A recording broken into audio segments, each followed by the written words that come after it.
कैसे हैं प्यारे प्यारे रीडर्स। उम्मीद है सब खुश और मुतमिन होंगे अपनी अपनी ज़िंदगी में। आपसे बस एक ही रिक्वेस्ट करनी है कि चैनल को आगे बढ़ाने के लिए आप सबकी सपोर्ट की ज़रूरत है। इसके लिए वीडियो को लाइक करें, चैनल को सब्सक्राइब करें। 50 सब्सक्राइबर मुकम्मल होने पर नावल अपलोड होगा, जिसकी स्नेक पीक की वीडियो जो है वो अपलोड हो चुकी है, जाकर प्लीज़ देखिएगा। जाने तमन्ना तुझनो मेरे आनोशी खां किस्त नंबर 19। इस नावल में आगे बहुत कुछ होने वाला है, तो प्लीज़ इस नावल को रेगुलर पढ़ने के लिए वीडियो को लाइक करें, चैनल को सब्सक्राइब करें। देखिए प्लीज़ रेहान, मेरा ड्रेस सारा ख़राब हो जाएगा। दुआ ने इसकी बाहों में मज़ाहमत करते चिल्ला कर कहा। जब रेहान शाह ने गुस्से से दुआ को घूरा, वो सब लड़कियों का कलर थीम एक जैसा है, तो मुझे यही ड्रेस पहनना पड़ेगा। दुआ ने रेहान शाह के घूरने पर फ़ौरन अपनी सफाई दी, क्योंकि इसका सुलझा हुआ संजीदा सा हस्बैंड इस मामले में कितना पोजेसिव था। दुआ अपनी अब तक की इस दवाजी ज़िंदगी में अच्छे से जान गई थी। डियर, अगर मेरा साथ दोगी तो वादा है तुम्हारा ड्रेस ख़राब होने नहीं दूंगा, लेकिन अगर जल्दी मचाई या मुझे गुस्सा दिलाया तो फिर कोई गारंटी नहीं ड्रेस की। रेहान शाह ने दुआ की नाक पर हल्के से दांत काटते कहा, जिस पर दुआ ने सुर्ख होते गालों से रेहान शाह के सीने में अपना मुंह छुपाया। वैसे माई डॉक्टर साहिबा, इतनी तैयारी की ज़रूरत क्या है? हम तो आपको वाइट कोट की सादगी में देखकर मरीज़ों के इर्द गिर्द भी अपने जज्बात पर कंट्रोल नहीं कर पाते, तो इस रूप में तो आप हमारे दिल की धड़कनों को ही रोक देंगे। रेहान शाह ने दुआ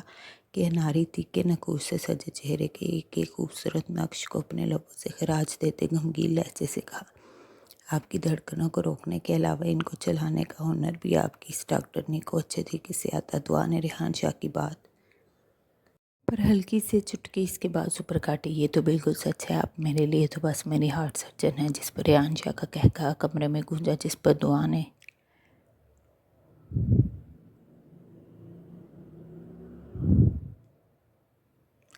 रेहान शाह के हिस्सा मुस्कुराने पर इसकी तरफ प्यार से देखते हुए इख्तियार इसके माथे पर अपने लब रखे। ओहो बेगम साहिबा, अभी तो पास नहीं आने दिया जाता, अब इतनी जल्दी मूड बन गया। रेहान शाह ने दुआ की आंखों में शरारती अंदाज से देखते कहा, आप जब मुस्कुराते बहुत प्यारे लगते ना, इसलिए। दुआ ने रेहान शाह को फ़ौरन वजाहत दी, सिर्फ मुस्कुराता प्यारा लगता क्या? रेहान शाह ने एहतियात से दुआ के फ्राक की जिप को खोल दी, इसके कंधों से नीचे खिसकाए। वैसे भी बहुत प्यारे लगते, लेकिन जब मुस्कुराते तब तो उफ। दुआ ने अपने मर्दाना वजाहत से भरपूर हैंडसम शोहर की नज़रों में बलाएं लेते अपने गले को हाथों की मुट्ठी में पकड़ा।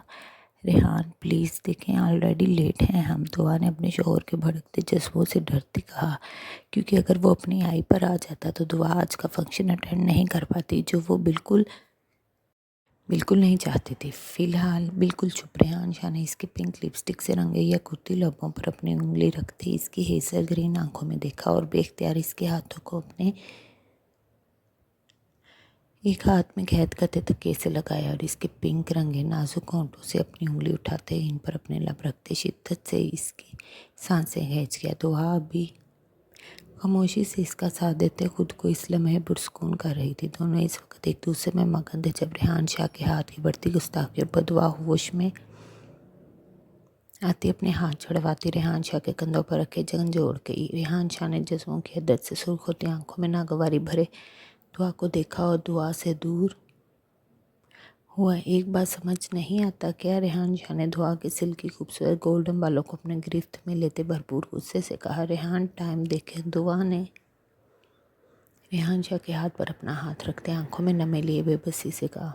रेहान शाह गुस्से से इसकी गर्दन को अपने दांतों में चबाता कुछ मिनट्स बाद इस से दूर हुआ। मेरा भी कोई दूसरा ड्रेस निकाल दो। रेहान शाह अपनी शिकन सदा कमीज़ को देखते दुआ की तरफ देखे बिना ड्रेसिंग रूम की तरफ बढ़ गया। दुआ भी फ़ौरन बेड पर बैठती अपने फ्राक को दुरुस्त करते। रेहान शाह की नाराज़गी पर परेशानी से अपने हाथों की उंगलियों को मरोड़ गई, लेकिन फिर टाइम देखती फ़ौरन उठी, क्योंकि जो इसकी हालत हो चुकी थी इसे दुरुस्त करने में भी इसे टाइम लगना था। इसने फ़ौरन कबर्ड से रेहान शाह का ड्रेस निकाल कर इसे पकड़ाया, जो अभी रूम में दाखिल हुआ था। रेहान शाह ने बिना इसकी तरफ देखे दुआ की तरफ देखे इसके हाथ से ड्रेस छीना और वॉशरूम में घुस गया। दुआ अपनी आंखों में छाई नमी को अंदर धकेलते ड्रेसिंग के सामने खड़े होती अपनी तैयारी की बर्बादी देखती इसे नए सिरे से दुरुस्त करने की कोशिश करने लगी। अब इसका डॉक्टर तो इससे नाराज़ हो गया था, जिसे मनाना अब दुआ के लिए नाक को चने चबवाने के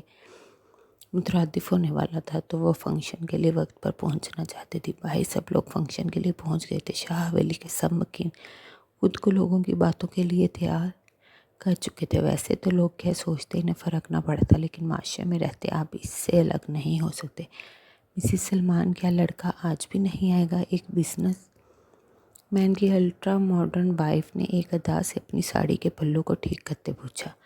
बस अभी शुरू हो जाएगा फंक्शन मिसिस राय, आमना ने नरमी से कहा। मॉम, आपको पता है सरदार भी इस फंक्शन को अटेंड करने आए हैं। मिसिस राय की बेटी, जो अपनी माँ की तरह ही अल्ट्रा मॉडर्न, बिना आस्तीन की शॉर्ट शर्ट और खुले प्लाजो में, बिना दुपट्टे में, अपने खुले ब्राउन सिल्की बालों में अपनी खूबसूरती पर नाज़ा होती बोली, अरे वाह मिसिस सलमान, सरदार आया है। मुझे तो सुनने में आया था वो ये घर छोड़ गया है। मिसिस राय ने फ़ौरन अपनी बेटी की बात पर आमना से पूछा। जी, इसे तो आना ही था, और ऐसा कुछ भी नहीं जो आपको सुनने को मिल रहा। मम्मा, मुझे एक बार इनसे मिलना है, प्लीज़ आप आंटी को बोले ना। इससे पहले कि आमना इनसे दूर होती, मिसिस राय की बेटी ने फ़ौरन अपनी माँ के कान में अपनी ख्वाहिश का इजहार किया। भैया आमना, हमें भी तो मिलवाना। सरदार से 2 साल से मिले ही नहीं। जी आता है, इधर तो मिलवाती हूँ। आमना शाह ने फ़ौरन अपनी जान छोड़ाते कहा। एक तो तुम लोगों ने ये अजीब काम किया है, मर्द अलग और औरतें अलग।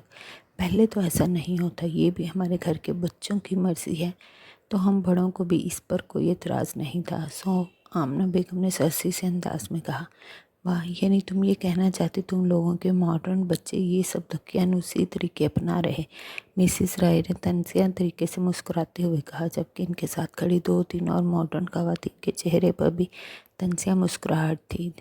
देखिए मिसिस राय, ये तो पता नहीं ये दकियानूसी है या नहीं, क्योंकि शाह हवेली के मकीनों ने अपना स्टैंडर्ड और तरीक़ाकार अपनी ख्वाहिशात के मुताबिक बनाया है, ना कि लोगों की ख्वाहिशात के मुताबिक। फ़िरोज़ा शाह, जो आमना शाह की तरफ इन्हें बुलाने आई थी, मिसिस राय की बात पर फ़ौरन बोली, और ये सब हमारे बच्चों की ख्वाहिश है, तो हमें फ़ख्र है कि आजकल के दौर में भी हमारे बच्चे अपने स्टैंडर्ड और ख्वाहिश के मुताबिक ही जी रहे। अगर इनकी ख्वाहिश है कि इनकी घर की ख़वातीन को मर्दों की नज़रों में नहीं आने देना, तो हमें इनकी इस बात पर खुशी है। फ़िरोज़ा शाह ने अपने असली सख्त लहजे से कहा। बेशक फ़िरोज़ा शाह को अपने घर वालों से शिकवे गिले थे, लेकिन एक बात जो सच थी, वो बाहर वाले किसी को भी अपने घर वालों के ख़िलाफ़ बात करते बर्दाश्त ना कर पाते थे।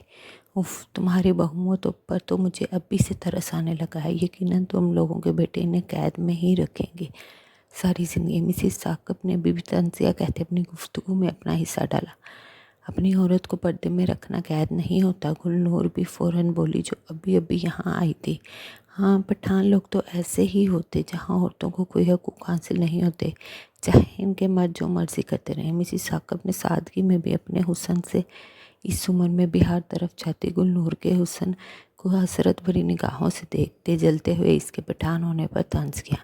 गलत बात सिर्फ पठान ही नहीं, हर मर्द अपनी औरत को दूसरे मर्दों की नज़र से छुपा कर रखना चाहता। मिसिस साकिब, मिसिस मुशर्रफ, जो कब से सबकी फजूल गुफ्तगू सुन रही थी, गुस्से से बोली, मैं तो ओ please ladies, change the topic. वैसे अच्छा है, अलग इंतज़ाम है, कुछ देर तो हम औरतों को भी हमारा मी टाइम मिलेगा। मिसिस फरदौस ने भी फ़ौरन कहा। सब लोगों को शाह हवेली की ख़वातीन के हक़ में बोलने पर मिसिस राय और मिसिस साकब भी चुप कर गईं। वैसे मामा, इनके बेटे जितने हैंडसम हैं, कोई भी लड़की खुद को इनकी कैद में खुशी खुशी दे दे। मिसिस राय की बेटी ने कुछ फासले से गुजरते अरहाम शाह को देखते हसरत से कहा, जिस पर फ़िरोज़ा शाह का गुस्सा 7वें आसमान को छूने लगा। चलो फ़िरोज़ा गुल, मुझे तुम लोगों को किसी से मिलवाना है।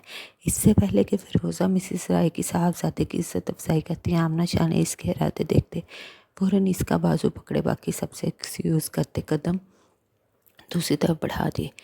भाभी, आप मुझे इस मेकअप की दुकान की मिनी मेकअप की दुकान को जवाब तो देने देती। फ़िरोज़ा शाह ने अपने दांतों को ऐसे पीसा जैसे वो माँ बेटी इसके दांतों के नीचे हो। तौबा, कितनी असाद ख्याल बच्ची थी। शुक्र है मेरा बहू तो मिल गया टाइम से।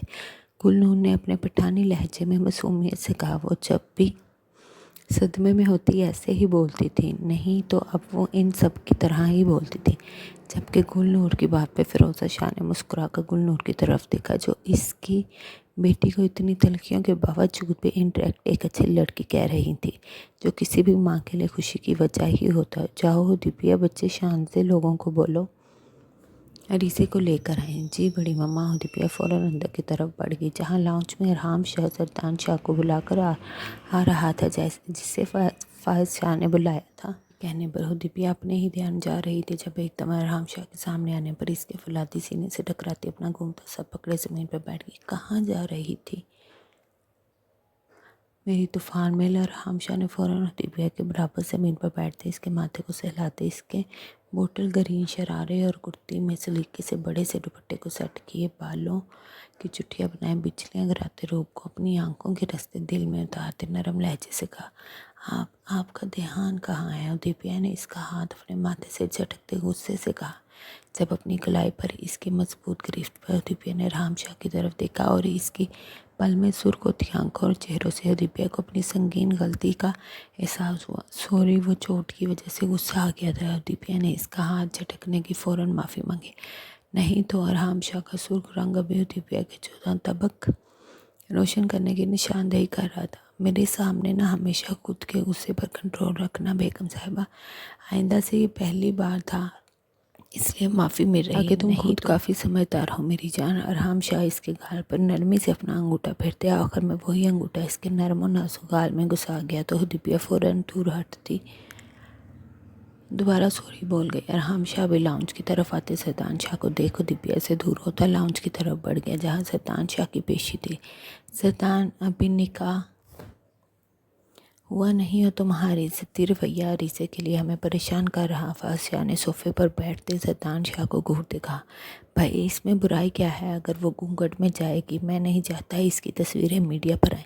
सारा दिन मीडिया में रहते हुए तुम कैसे ये सब छुपा कर रख सकते हो? अगर कोई तस्वीर आ भी गई तो इसमें मसला क्या है? फाज शाह ने अपने खर दिमाग भाई को देखते समझाने की कोशिश की। या तुम ये चाहते तुम्हारे निकाह की खबर ना जाए मीडिया पर? फाज ने सरतान शाह को पहलू बदलते देख कहा, क्या कोई डर है इस खबर के बाहर आने से? फाज शाह ने अपने अंदरूनी खदशात के पेश नज़र पूछा। मुझे इस खबर के बाहर आने का कोई डर नहीं, लेकिन मैं नहीं चाहता अरीसे की कोई भी तस्वीर बाहर आए। बस सरतान शाह ने हतमी लहजे से कहा, भाई मेरा ख्याल है इसमें कोई बुराई भी नहीं। अगर हम लोग अपनी लाइफ को प्राइवेट रखना चाहते हैं तो ये हमारा बुनियादी हक है। एजाज शाह जो लाउंज में दाखिल हुआ अपने कमरे में किसी काम से जाने के लिए, फाज शाह और सरतान शाह की बहस सुनते रुकते बोला, क्योंकि वो तो खुद सरतान शाह का हम ख्याल था। सही बोला हज़ार ने। अब देखो इसे अपनी फियांसी ऐसे ही पसंद, इसलिए इसने कभी इसे मना नहीं किया।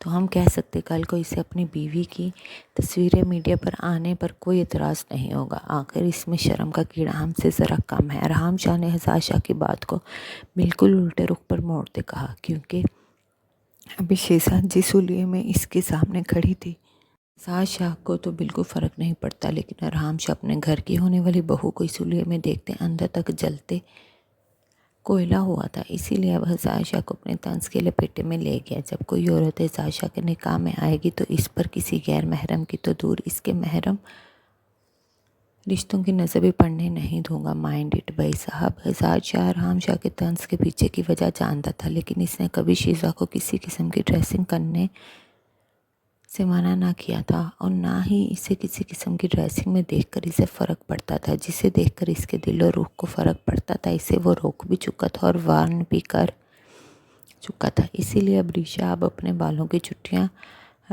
को चुटिया में बांधे दुपट्टे को सलीके से सेट करने के बावजूद मुसलसल इसकी नसों से चुप रही थी। तुम्हारी बात से तो यही जाहिर होता जैसे तुम्हारी फियांसी कोई और निकाह में आने वाली लड़की कोई और होगी।